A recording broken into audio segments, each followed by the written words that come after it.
Un poco viendo de Pablo, es fácil notar Pablo la iglesia que más amó, aunque alguien dice que ninguno tiene una iglesia como preferencia, pero sin duda alguna la iglesia que él más le puso pasión y corazón fue la iglesia de Corinto, y esa iglesia fue muy ingrata con él.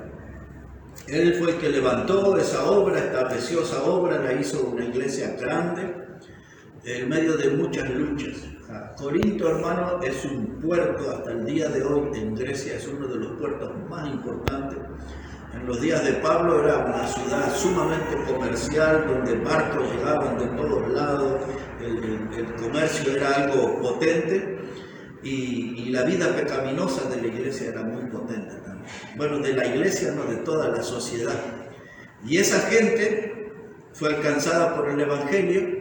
Y por eso ustedes van a encontrar como síntesis en 1 Corintios 6, 9, 10, cuando Pablo habla de aquellos que eran afeminados, los que se echan con varones, los estafadores, los maldicientes, los borrachos, y dice, muchos estos eran antes, pero ahora fueron lavados, justificados. Bueno, esa gente era la que formaba la sociedad, fueron alcanzados por el Evangelio, llegaron a la iglesia. Imagínense, de los afeminados, los estafadores, los borrachos, todo eso ahora tenían una nueva vida en Cristo. Pablo había fijado aquel principio que dice, de modo que si alguno está en Cristo, nueva criatura es la cosa. Bueno, y ahí empezamos a entender muchas cosas de la vida de él. Pero Pablo llega un momento en que él muda su ministerio. Él estuvo casi, le faltaron un poquito días para estar 2 años enteros en Corinto, estuvo trabajando. Y entonces cuando él ya empieza a mudarse a otra iglesia como la de Galacia y dedicar a dividir su ministerio, eso dejó una puerta abierta para que entraran los obreros fraudulentos en la iglesia de Corinto. Entraron ahí los lobos disfrazados de ovejas y empezaron a ofrecer un evangelio más simpático, que no era el evangelio, pero ellos lo pintaron como el evangelio y le empezaron a enseñar a la gente que no había que estar tan comprometida, que las cosas no eran como Pablo decía, y entonces empezaron a hacer toda una campaña de desacreditación del apóstol Pablo. Entonces en esa iglesia plantearon que Pablo estaba en la obra de Dios por dinero. Entonces estos falsos maestros, como los presentan ahí, dice, tengan cuidado porque ese hombre viene por dinero. Y empezaron a sembrar eso. Entonces ustedes van a ver en las cartas de Corintios, donde Pablo dice que nosotros no hemos usado de este derecho, dice, aunque podríamos hacerlo. Yo les cuento ahí una historia, le dice, porque qué hombre siembra una viña y no toma provecho de ella, o quién es aquel que ordeña y no toma de la leche, y así él le explica todo eso. Hasta que él dice, el principio es que el que predica el evangelio, que viva del evangelio.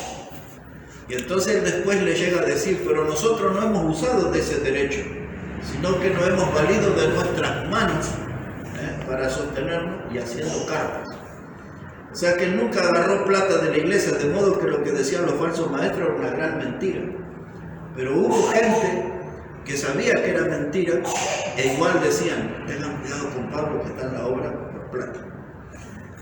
Entonces cuando ese argumento se ve que se les agotó, sacaron uno nuevo, dice, cuidado porque este Pablo es medio mujeriego. Entonces él empieza a establecer principios de la moral, ¿no? Y él dice, ¿o acaso solamente Bernabé y yo, dice, no podemos traer a una hermana como esposa? No estaba hablando de un harem, estaba hablando así. Nosotros podríamos tomar una hermana como esposa. Y entonces él empieza a establecer los principios para el matrimonio en esa iglesia, como para que la gente se diera cuenta que él no era eso que le estaban haciendo. Ahora, ¿por qué le hicieron esa campaña de que él era un hombre inmoral? Porque le molestaba la prédica de él. La prédica. Entonces la prédica hay que silenciarla, hay que callarla, el mensaje no tiene que llegar a la gente. Y detrás de esos falsos maestros era el diablo que estaba ahí trabajando. Y se ve que después de un tiempo se les agotó el argumento, se dieron cuenta que Pablo era de buena moral, no era un mujeriego como le estaban haciendo en la fama. Entonces empezaron a decir acerca de él de que estaba loco. Tengan cuidado, que el hombre está mal de la cabeza. Entonces Pablo le escribe a los corintios, dice, yo creo que a modo de broma, o dice él, dice, toleradme un poco de locura, les dice, recibidme como loco. Ya que la gente dice que estoy loco, ¿se acuerdan de aquel del Chavo Lucas? ¿Sabías que la gente dice que tú y yo estamos locos? Y ahí le hicieron toda una campaña como que el hombre estaba mal de la cabeza. Y no sabemos cuánto tiempo duró, pero otra vez ustedes no pierdan de vista esto. Lo que querían es que ese hombre no predicara más. Entonces le falló eso de que estaba en la obra por dinero, le falló la campaña que era un mujeriego, le falló la campaña de que estaba mal de la cabeza. Entonces ahora empezaron a atacar su físico, su forma de vestir. Como él era petizo, y por lo que vemos parece que era medio chueco también. Y él escribiéndole a los Gálatas, cuando él fundó la iglesia ahí en Galacia, él les dijo, dice, cuando yo llegué por un problema de mi enfermedad, ¿no? Y él dice a ellos, dice, ustedes hubiesen dado los ojos por mí. Así que esa frase demuestra claramente que el problema de salud de él estaba en los ojos. En otra de las cartas, generalmente a él le escribían las cartas, ¿no? Pero tenemos algunas donde él dice, mirá con cuán grandes letras os escribo. Y el escribir letras grandes habla de una persona que está mal de la vista, entonces tiene que escribir grande, porque piensa que todo necesita ver letras grandes. Y entonces Pablo tenía una enfermedad que al menos nosotros podemos decir que era una persona de lo que nosotros hoy llamaríamos un tuerto, ¿no? Un hombre que ustedes lo miraban y lo primero que notaba es que tenía un ojo así cerca de la frente, arriba, no sé, algo en su cara estaba. Entonces la gente le empezó a atacar su físico, ¿no? Empezaron a hacer una campaña, como este petizo con esa cara y mire, con esa presencia. Y entonces el apóstol Pablo le escribe y dice, ustedes dicen que yo con mi letra soy fuerte, pero con mi presencia soy débil. Es decir, que la gente leía las prédicas de Pablo, las cartas de Pablo y dice, este hombre es maravilloso. Y después cuando lo ven, pero era un petizo, mire lo que era.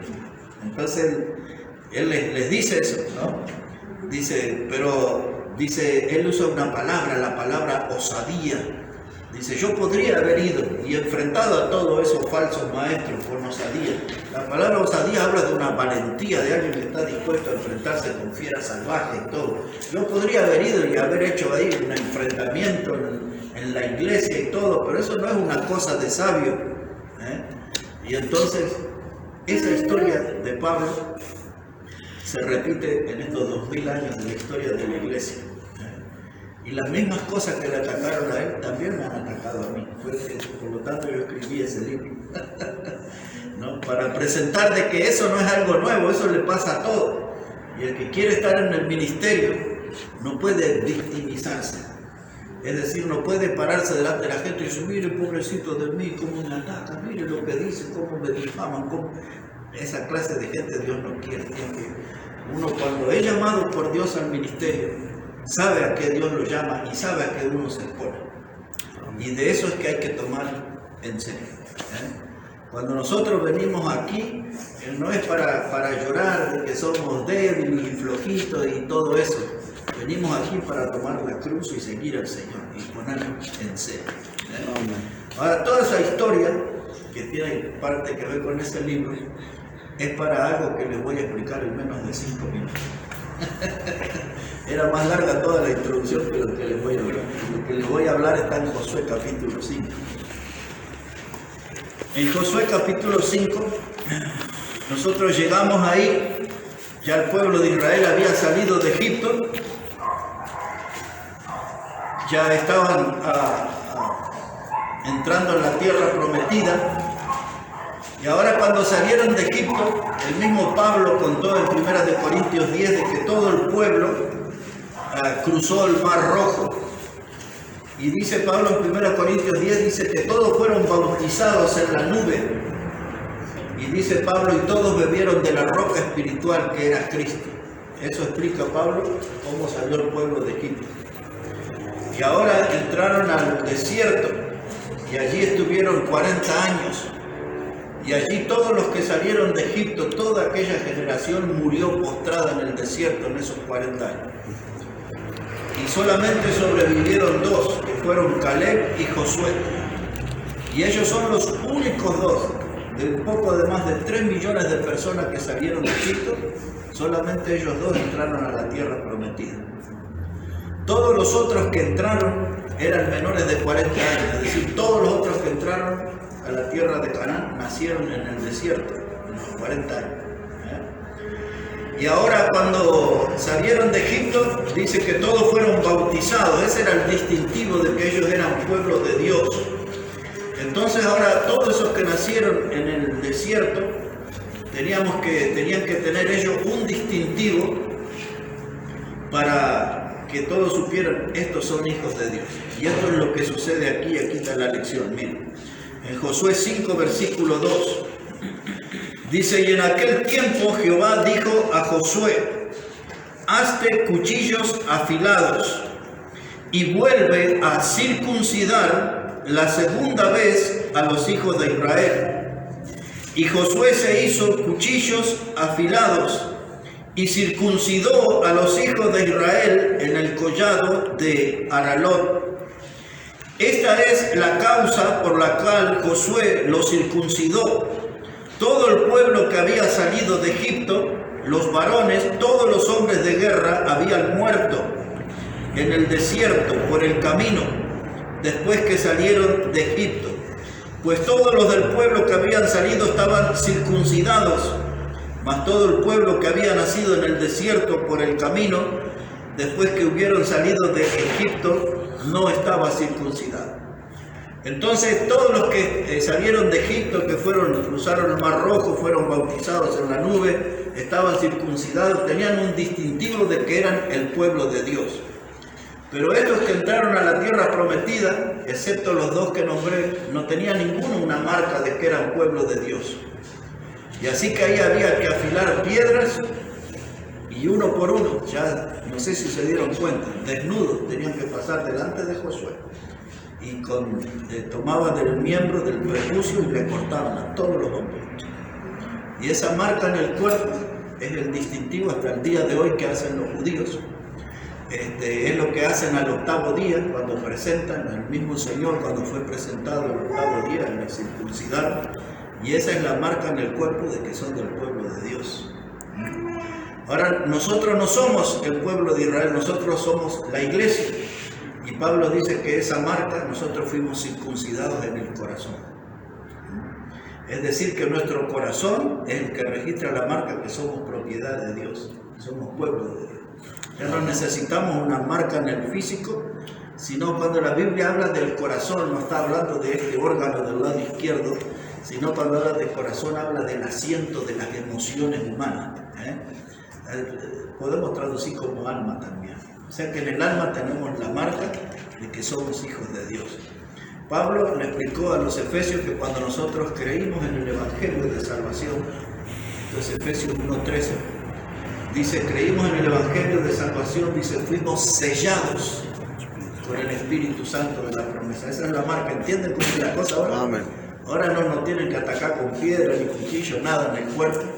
Ahora el sello lo tenemos, es el Espíritu Santo, es el distintivo que demuestra que somos pueblo de Dios. Y ahora, si somos pueblos de Dios, se espera que vivamos como pueblo de Dios. Y entonces nosotros tenemos el problema de los que murieron en el desierto, es que sin duda todos salieron de Egipto, pero Egipto no salió de su vida.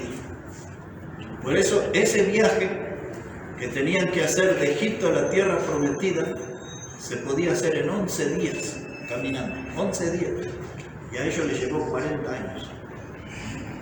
Y ahí hay una gran lección también para nuestra vida, porque nosotros somos demasiado lentos para la obra de Dios y damos muchas vueltas y no concretamos.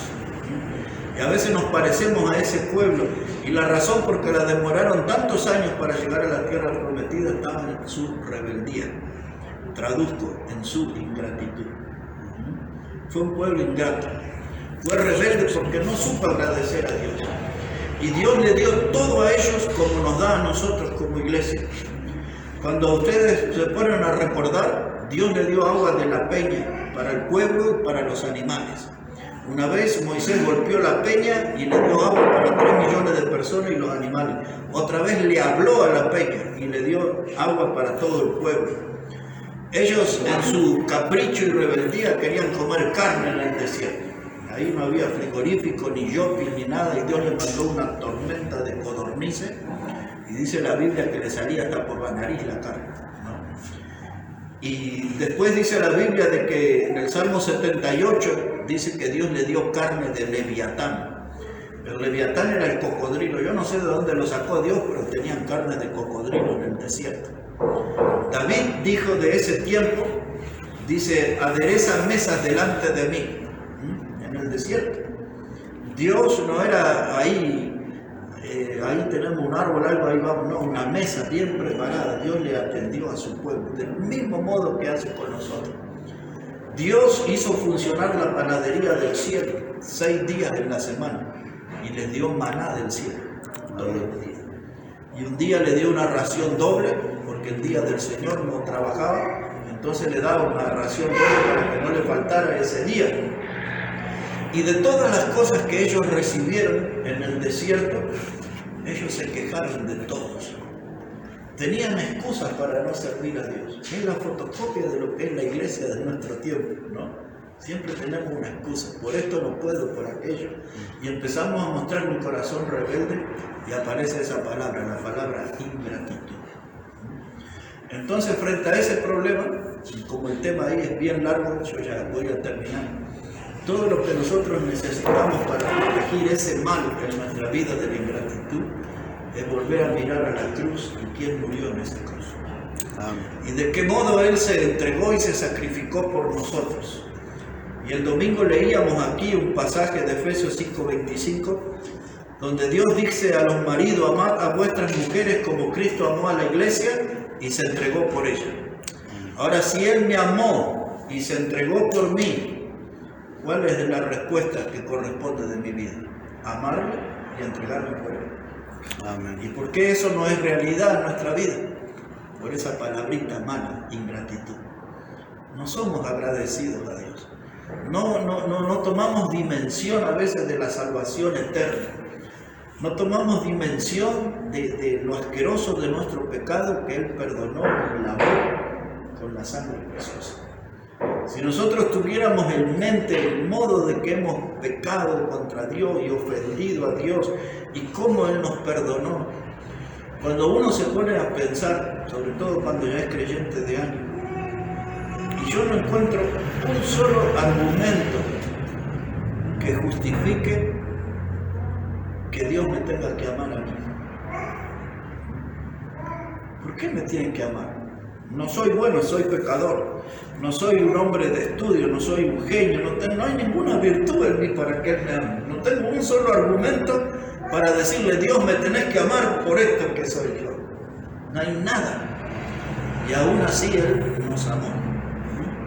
Y ese pasaje toma otra dimensión a la luz de esto, cuando dice, mas Dios muestra su amor para con nosotros, en que siendo aún pecadores, Cristo murió por nosotros.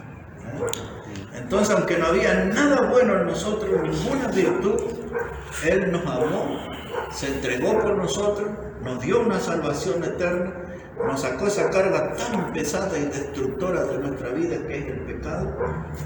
Y a todo eso, ¿cómo vamos a responder? Entonces necesitamos mostrar esa marca que está en nuestro cuerpo y en nuestra alma, ese sello del Espíritu Santo, que somos propiedad de Él y tenemos que vivir para Él. Y cuando nosotros aprendemos esa lección, entonces vamos a ser personas que no vamos a ser ingratas, vamos a ser de corazones agradecidos. Y eso va a cambiar completamente nuestra manera de vivir. El ingrato no sabe valorar las cosas.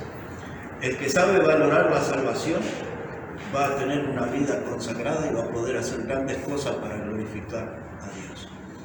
Así que bueno, pensemos en esa palabrita, la ingratitud.